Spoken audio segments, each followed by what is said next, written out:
तमिलनाडु में एक अहम केस में 9 पुलिस कर्मियों को कन्विक्शन मिला और बाप बेटे की कस्टोडियल टॉर्चर में मौत के 5 साल बाद उन्हें डेथ पेनल्टी सुनाई गई, यानी कि मृत्यु दंड दे दिया गया। ये फैसला जुडिशियल क्लोजर का बड़ा कदम है, लेकिन ये मामला यहाँ तक शायद हेड कांस्टेबल रेवती की हिम्मत के बिना नहीं पहुँच पाता। रेवती थुट्टुकुडी के सतनकुलम पुलिस स्टेशन में ड्यूटी पर थी जब 2020 में पी जयराज और उनके बेटे जे बेनिक्स को कोविड नॉर्म्स के उल्लंघन में मोबाइल शॉप खुला रखने पर हिरासत में लिया गया और उनके साथ बेरहमी से मारपीट की गई। केस में अप्रूवर बनते हुए रेवती ने मजिस्ट्रेट के सामने पूरी सच्चाई रख दी, जबकि उन्हें अपनी सेफ्टी, फैमिली और जॉब को लेकर कोई भरोसा नहीं था। आरोपी सीनियर और प्रभावशाली थे, जबकि रेवती एक जूनियर कांस्टेबल थी, फिर भी वो डटी रही। जब judicial magistrate MS Bharati Desam जांच के लिए पहुंचे तो रेवती ने कहा, सर, मैं आपको सब कुछ सच बताऊंगी, लेकिन क्या आप मेरे बच्चों और मेरी नौकरी की सुरक्षा की गारंटी दे सकते हैं? उन्होंने उस रात की ब्रूटैलिटी को मिनट बाय मिनट बताया,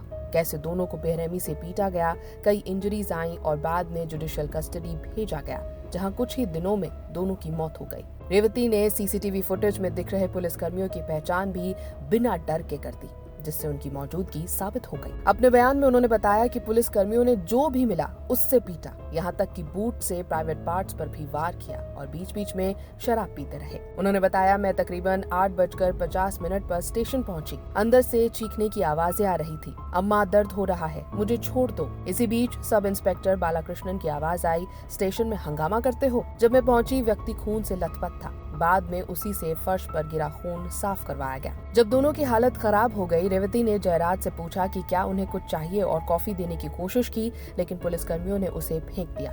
एक समय ऐसा भी आया जब दोनों को निर्वस्त्र कर बांध दिया गया, तब रेवती ये सब देख नहीं पाई और कमरे से बाहर चली गई। साथ ही पुलिस कर्मचारियों की चेतावनी के बावजूद रेवती, जो उस समय तकरीबन 37 साल की थी, उन्होंने सच बोलने का फैसला किया, जो पुलिस सिस्टम में बेहद दुर्लभ है। उन्हें धमकियां और इंटिमिडेशन झेलना पड़ा।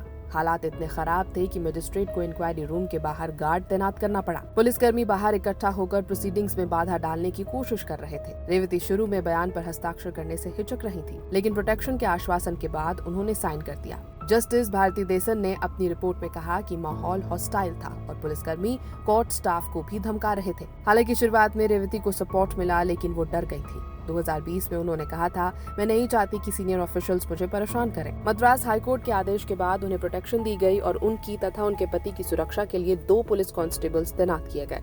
कोर्ट ने हियरिंग के दौरान फोन पर उनसे बात कर उनकी सुरक्षा का भरोसा भी दिलाया और यही वो गवाही थी जिसके बाद 9 पुलिस कर्मियों को मृत्यु दंड मिला। ABP लाइव के लिए श्वेता शर्मा की रिपोर्ट।